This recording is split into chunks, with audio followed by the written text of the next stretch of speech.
Welcome to Tanakh Talk. I am your host, William Hall, broadcasting live out of Kingsland, Texas, USA, with episode number 57, where Rabbi cross-examines the New Testament with Rabbi Michael Skovac. Tonight, Acts chapter 24. Rabbi, welcome back to the show. Good to see you again. Always nice to have you here, but not here, unfortunately. Virtual reality. Yes, this is definitely our VR room with the virtual rabbi for now. That's funny. My daughter came to me today and she said she heard this funny thing on something called the Rapping Rabbis or something like that, and and they had this funny rap song about the can't eat pork, don't let it touch your fork, blah blah blah. Oh man, that's funny. I'd rather have you, the virtual rabbi, than the rapping rabbi, I think, any day. That's okay.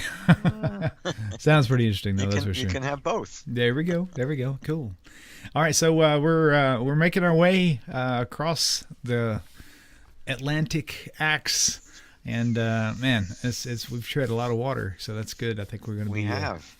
It's going to be an interesting show for tonight, and as you just so delightfully teased me, we're close to Romans. That's going to be another fun book to go through for sure later.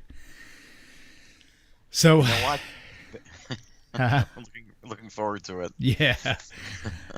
I'm getting tired of Paul being locked up in jail and having to get out of another close call, and he seems to be, going from one catastrophe to another, and he's just been in a heap of trouble for the past few chapters, and he just can't seem to get out of it. It's kind of like out of the fire and into the frying pan sort of a scenario. Yeah, right. And it seems to be really characteristic of his entire career that he's just constantly having these crises and battles, and he's not getting along with a lot of people. So what happens here is that at the end of the last chapter, he was rescued again from being lynched, for the 10th time, and they're now going to have actually somewhat of a formal trial in front of Felix, who is I guess the Roman fellow in charge, and the governor, really. And so they bring down the people that have a gripe with Paul. They bring down the dream team for this trial. They have the high priest Ananias, and they bring some elders, and then they get a high-powered attorney, Tertullus, and they're going to actually try and press their case now against Paul. So they begin in verse 2 here, in the middle of verse 2. It must have been, I imagine, a formality that when you appeared before the judge or the governor, you would flatter them. And so Tertullus begins by saying, Your Excellency, because of you we have long enjoyed peace, and reforms have been made for this people because of your foresight. They're really buttering him up. Right. And we welcome this in every way and everywhere with utmost gratitude. So they're basically emphasizing the fact that what they really appreciate about the government of Felix is that they've had peace and it's been stable, and he's done many things to make sure that the country's been stable, and they want to express their gratitude. Now we have to remember again that this kind of cozy relationship with the Roman governing bodies was really typical of the relationship that the Romans would have had with the high priesthood, because the high priesthood was essentially an office, high office that was purchased from the Romans. And the other group that would have been cozy and tight with the Romans would have been the Sadducees at Stukim, because they were the aristocracy. If you wanted to find the more wealthy aristocracy at the time, it would have been the Sadducees. And that's exactly why they're invested in maintaining the social order.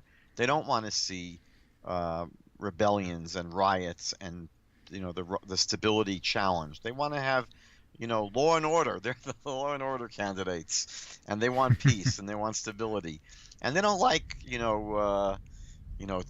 people that are, throwing around these ideas of redemption and Messiah and a better time and the kingdom of God. These are kind of concepts which are very, very troublesome to the Sadducees, and so they complement.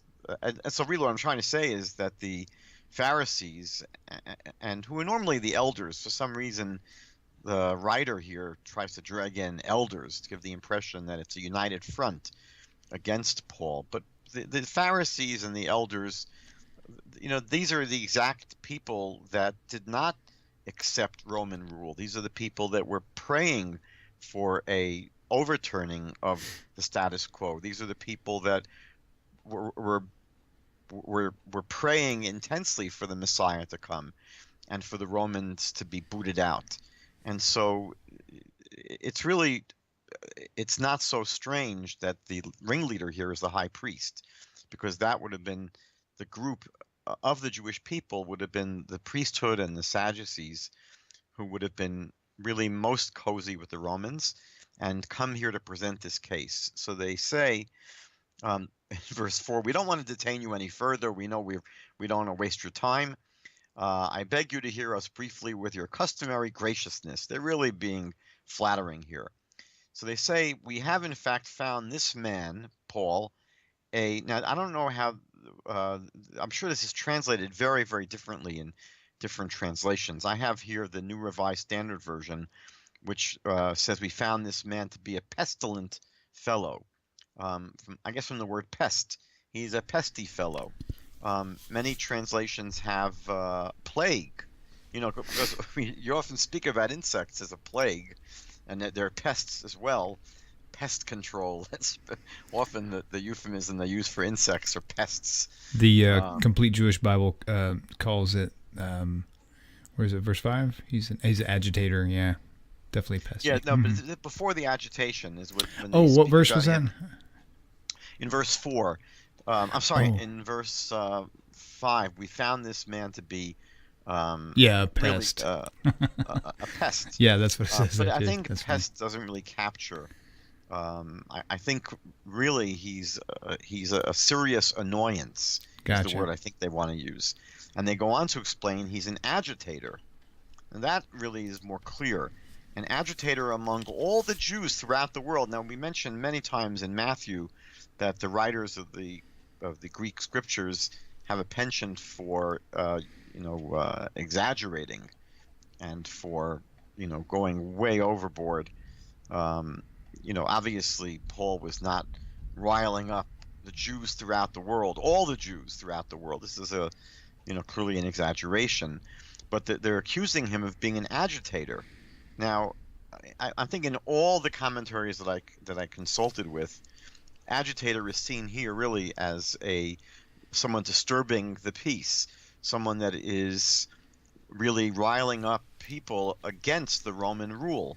An agitator really meaning someone that's guilty of sedition, of fomenting rebellion.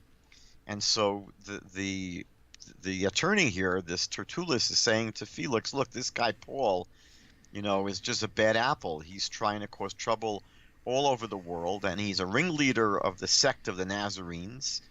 Now, that's obviously, referring to the Jesus movement. Jesus was allegedly from Nazareth, and he was called the Nazarene, Jesus of Nazareth, for that reason. And so his followers are often called Nazarenes for that reason. There are other theories as to why followers of Jesus might be called Nazarenes.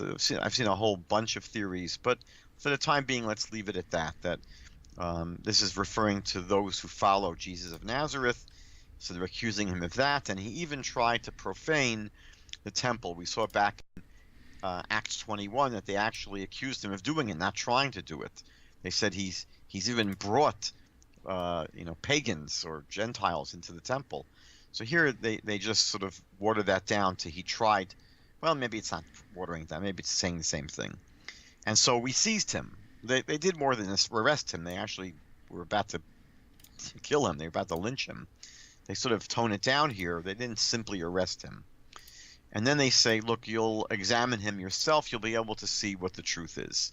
And then in verse 9, um, this is sort of like just to get a nice kick in, like a gratuitous kick in at the Jews. Verse 9 speaks about the Jews also joined in the charge by asserting that all this was true. Again, this language is very loaded and it's very inflammatory, and we saw throughout the book of Acts so far that this comes up frequently. Of course, in the Gospel of John, this is the term that's used, the Jews. And again, I can imagine that after someone's been raised on the Christian scriptures, and just constantly hearing about the Jews, and not in a positive light, it's not, you don't have to be a rocket scientist to figure out why Jews have really suffered so much over the course of the last 2,000 years. But I wanted to just comment on some of the charges here. First of all, what's interesting is that the charge, the major charge against Paul, is his being a troublemaker and an agitator. That's really the charge that's going to get the attention of the Romans the most. Anything that's, let's say, religious about Paul, if they said, we saw he doesn't eat kosher food, the Romans don't really care. The Romans are concerned, and we know this about them, about the stability of the kingdom, about peace, and about the social order being maintained. And so that's really the problem, and that seems to be the thrust of what Tertullus presents here against Paul, that he's a troublemaker, he's an agitator, he's stirring up people all over the world. And he's not really accusing Paul here of heresy. I don't think the Romans really care much about whether Paul is such a religious Jew. And interestingly, when you go back to Acts 21, when we saw the charges against Paul, both from his fellow, let's say, Jesus group, and from the other Jewish people, they were totally religious charges. So, James brings forth the charge from fellow believers in Jesus that somehow they, have understood that Paul is not teaching people to keep the Torah and to circumcise their children, and he's, someone who's really not in line with the teachings of Jesus, and that's coming from his fellow believers in Jesus. And those are purely religious accusations. And then a little bit later in the chapter, the Jews from Asia come, and basically the same thing, that he's teaching, against the Torah, against the temple, against the people. They're not accusing him of being someone in Acts 21 who's unhappy with the Roman rule. They're basically purely religious charges. But here, the Romans don't care about that. The Romans don't really care. So the presentation against Paul is primarily political. What bothered me here is this. Did the Romans really need Jewish people to come to them to press charges of rebellion, of sedition, of treason? Were the Romans sitting around and just playing cards and not being aware of what was going on in their own kingdom? We know that the Romans basically had set up a police state, and the Romans ruled with an iron fist, and they were very, very watchful.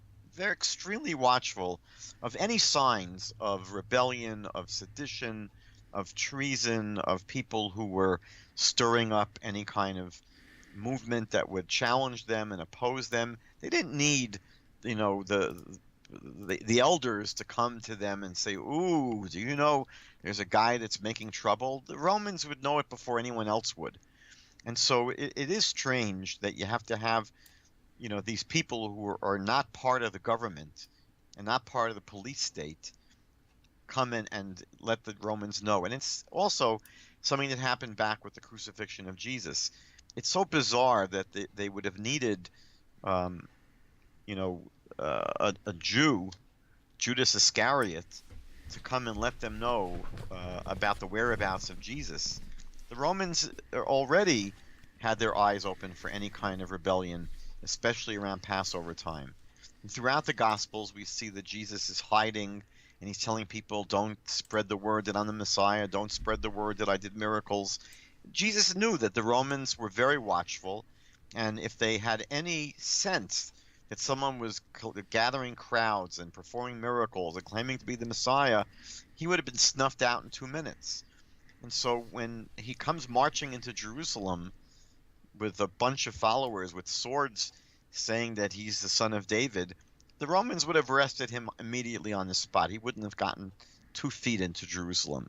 And so the whole story is so bizarre in the Gospels about needing a Jew with the name Judas to betray Jesus. It rings hollow if we understand what was really going on back then. And so here too as well, the Romans wouldn't have needed these Jews marching in and explaining that there's a problem on their hands. So what happens is Paul, again, for the 5th time already, I think, has to defend himself. And he gives a very, very strange defense. He says, I don't know what your translation is, but in verse 10, I have Paul replying that I cheerfully make my defense. I'm very happy to defend myself, Paul says, knowing that for many years you've been a judge over this nation. And as you can find out, Paul says, it's not more than 12 days since I went up to worship in Jerusalem, and they did not find me disputing with anyone in the temple or stirring up a crowd, either in the synagogues or throughout the city. So again, what Paul addresses here is the charge of him disturbing the peace. And, it's true that Paul is trying to say that he didn't start any riots. He didn't intend to disrupt the social order, but we know that there were disturbances because of his presence. There were certainly, as we saw in Acts 21, people were horrified at seeing him. They said, who is this? This person has the nerve to come into Jerusalem when we know he's been teaching things that are totally against the Torah. Now, they didn't come to the Romans with that charge. They were complaining to the leaders of the Jesus movement, and they were complaining about Paul's inappropriate religious behavior. But it did stir up a riot. Paul himself knows. So to claim here that I came to Jerusalem for 12 days and nothing happened, it's really being a bit disingenuous, because Paul himself knows that he didn't intend to start a riot, but his presence started a tremendous riot. And he goes on to say, after denying that he caused any trouble, and he says, neither can they prove to you the charge they now bring against me. Now, it's not clear exactly what this charge is, because there were several charges that were just leveled against him. And so maybe what he means here is that they can't prove any of the charges that they're making against me. I don't think he's referring to one particular charge. And then he launches into something, again, which seems to be tendentious. He says, but I admit to you that according to the way the Jesus movement was referred to as the way sometimes. And he says, according to the way which they call a sect, I worship the God of our ancestors, believing everything laid down according to the law or written in the prophets. So the first problem here is, if I was a Roman, I would say, who cares? Like, why do the Romans care if Paul is a good religious Jewish boy, that he's always believed properly and he's always followed the religion properly? They don't care about that. They're concerned about the charges of sedition, of fomenting rebellion, troublemaking. They don't really care how religious Paul is. And it's interesting, by the way, that what he says is often the defense that's made by today's Hebrew Christians and Messianic Jews, and even many Christians. What they insist is that they're doing nothing wrong, because everything that they believe is perfectly in line with the beliefs of the ancestors of Abraham, Isaac, and Jacob. That they insist that they believe in the the God, the historical Jewish God of Abraham, Isaac, and Jacob. I'm almost positive that Abraham, Isaac, and Jacob did not entertain the idea of a Trinity or believe that Jesus was God. But that's what they insist. They insist that they believe in the God of Abraham, Isaac, and Jacob, and that they do nothing that's against what's written in the Bible, anything that's written in the Torah or the prophets. And that's, again, the what we hear from today's Christians, both Gentile Christians and especially Messianic Jews and Hebrew Messianics, Christians. for sure, they definitely cling to that, saying that's further proof that Paul will at least claim to keep Torah, to not violate Torah in all things, which would more, if that statement had so much groundbreaking like anchorage to it, then more Christians would be Messianics. So You would think. yeah, You would think. Possibly. And it's interesting because we see in the church world today certainly more of an interest in practices from the Hebrew Scriptures than there would have been 100 years ago. You know, it's not unusual today to see Christians, not Messianic Jews, but Gentile Christians, wearing a Jewish prayer shawl, a talit, or blowing a shofar in their churches. So it's interesting that the idea of following the law and, as expressed in the Torah and the prophets, it was never embraced by the church, right. ever. They were allergic to it. Sure. But it sounds like, it looks like now, there is at least the beginning of a stirring in that direction. I don't want to get into this, it's a different topic, but I have plenty of stories. Nice. So he goes on to say in verse 15, again, in defending himself, that I have hope in God. And again, this is what's so peculiar about Paul's defense.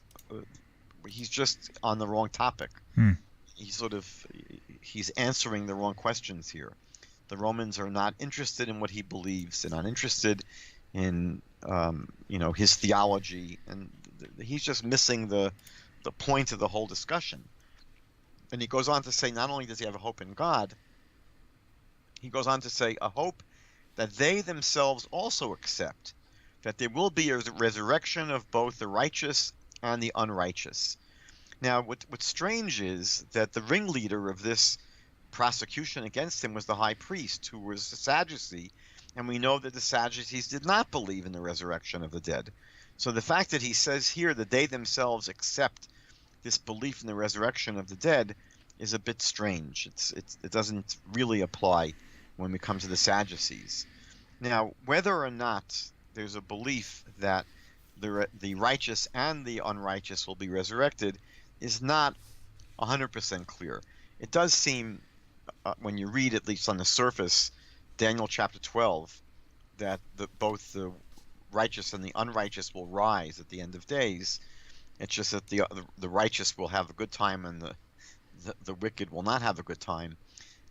It's not 1,000% clear that was the belief of, at least, let's say, the Pharisees at that time. And today also, if you research the topic of the resurrection, it's not clear that everyone will be resurrected in the end times. It might be that the wicked will not experience that, but I don't know for sure. But at least Paul here is asserting that they all believe, and he's including in here, obviously, the high priest and the Sadducees, this promise. Now, again, who cares? From the Romans' point of view, they're not really interested if he believes in the resurrection. And now he says in verse 16, therefore I do my best always to have a clear conscience toward God and all people. Again, irrelevant. The Romans don't really care. Now, after some years, I came to bring alms to my nation. He's telling a story now. So he was obviously away from the land of Israel. He says, and after a number of years, I came to bring alms to my nation. So he was collecting charity funds for the poor of Israel, especially poor of Jerusalem, and to offer sacrifices. It's not clear to me that Paul really came to Jerusalem initially intending to offer sacrifices. We know that he was pressed into doing it. We know that when in Acts 21, they wanted him to demonstrate that he is pro-Torah.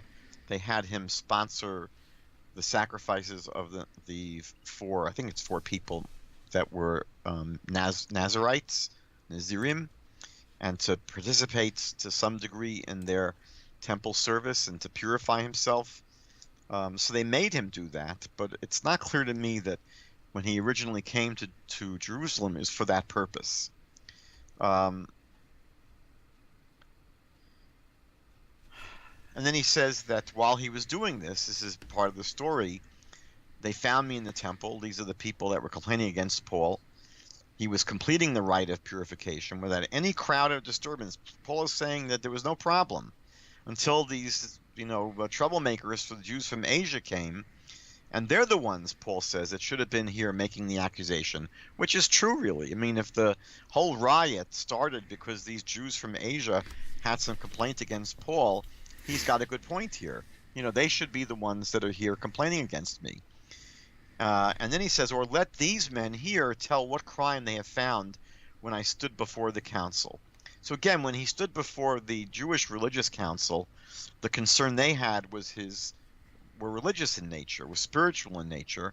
But now, again, it's shifting. We're not interested in the spiritual issues that they have with Paul. They're interested here, for some reason. Well, we know, again, I described why the Sadducees would be interested in prosecuting Paul, because he's someone who's disturbing the peace. Right. Now, one of the problems is this.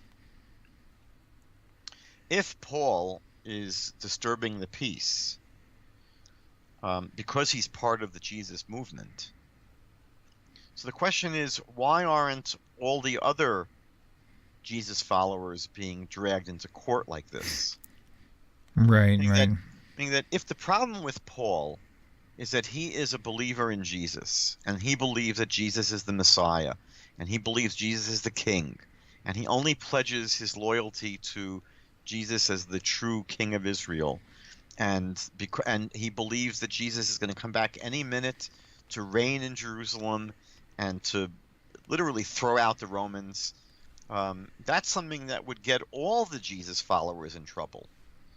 So the question is, if Paul is really the same, if Paul's beliefs are the same as Peter and James and John and all the other apostles and disciples and followers in Jerusalem, why is Paul the only one being dragged into court here and prosecuted? They should be dragging all of the Jerusalem believers into court. And if Paul is not the same as those other people, question is, how is he different? I've been arguing that Paul is different religiously, spiritually, because the people in Jerusalem, I believe, are very serious about observing the Torah. I don't believe Paul was, and I believe that's exactly why he was being accused. But it's not clear here why, this has become a question of his religious beliefs. It's totally off topic. The whole idea of the resurrection is totally irrelevant, and it's not clear, at all why Paul is defending himself like this. These are not really the charges against him.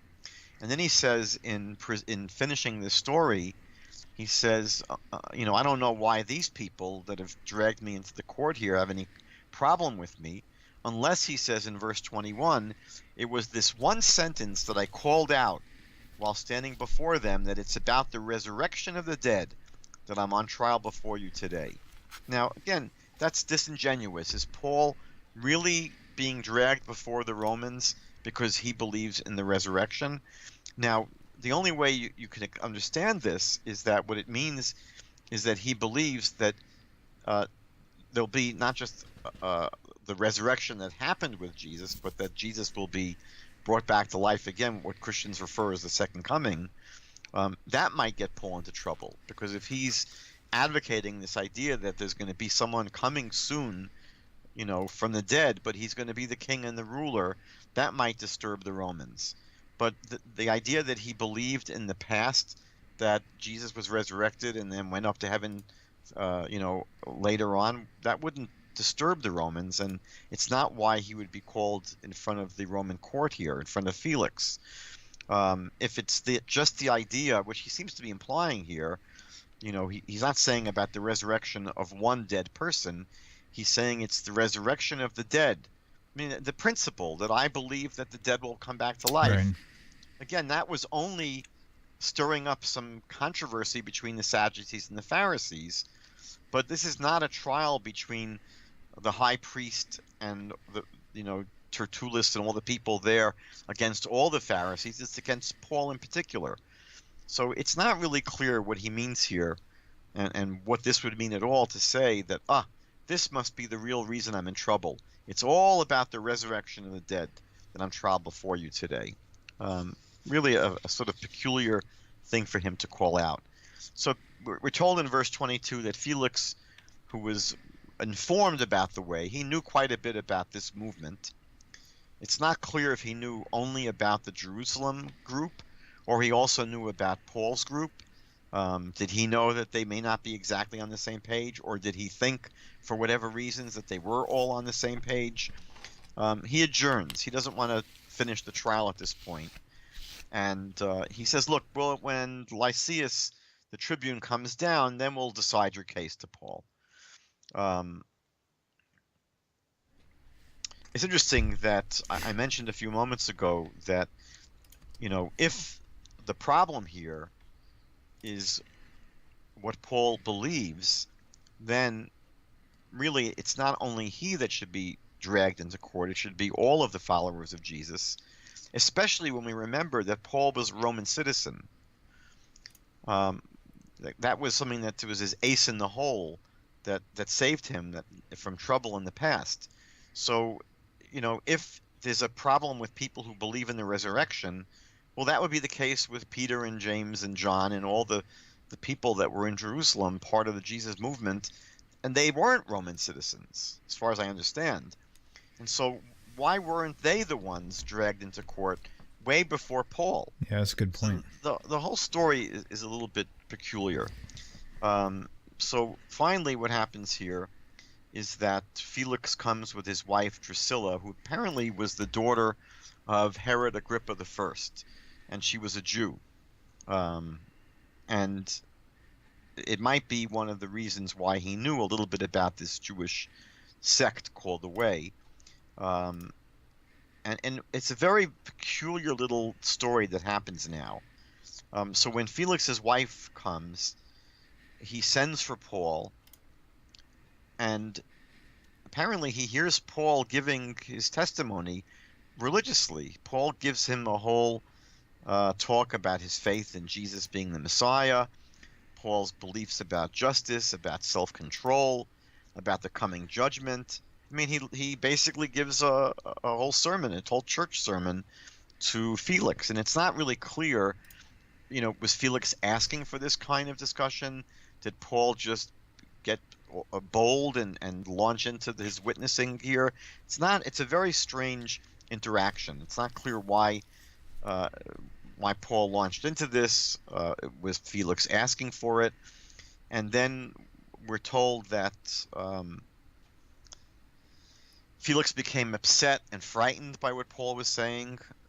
It seems to give the impression maybe he had a guilty conscience. The commentaries point out that his marriage to Drusilla may not have been a legal one. It may have been a case of adultery. I'm sure he wasn't the most righteous person in the world. And as a matter of fact, we know from Roman sources that he was so brutal in his prosecution of the Jews that the Romans relieved him of his duty. They didn't let him stay as the governor there. So he was definitely a flawed character. And some of the commentaries insist that it was Paul's bold testimony that got him to be self-conscious and maybe feeling guilty. So he says to Paul, look, we'll end our discussion. And he says, look, you're going to go away for the present. When I have an opportunity, I'll send for you. So he seems to want to meet with Paul, and then he sends him away again. It says here in verse 26, at the same time, though, Felix hoped that money would be given to him by Paul.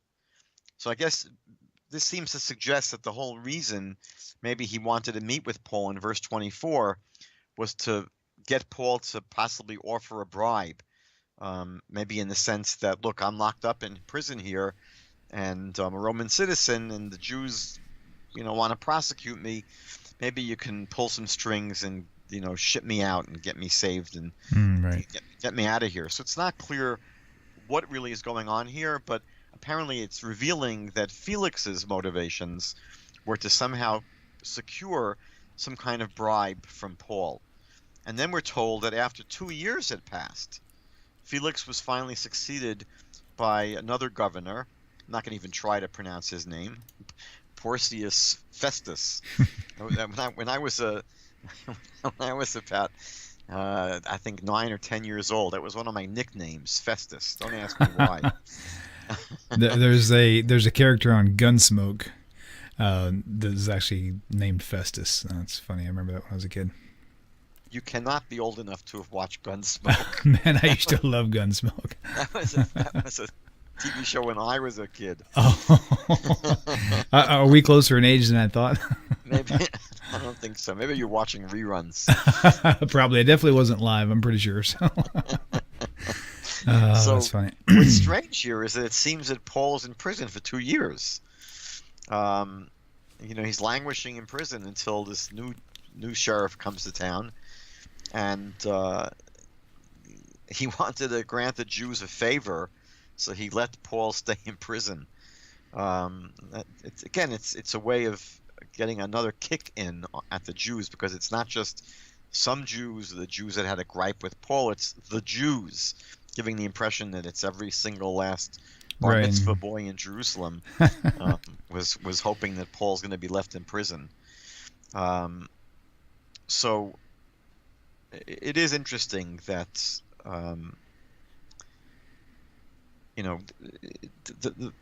what should have happened here is either the Romans should have quickly found Paul guilty.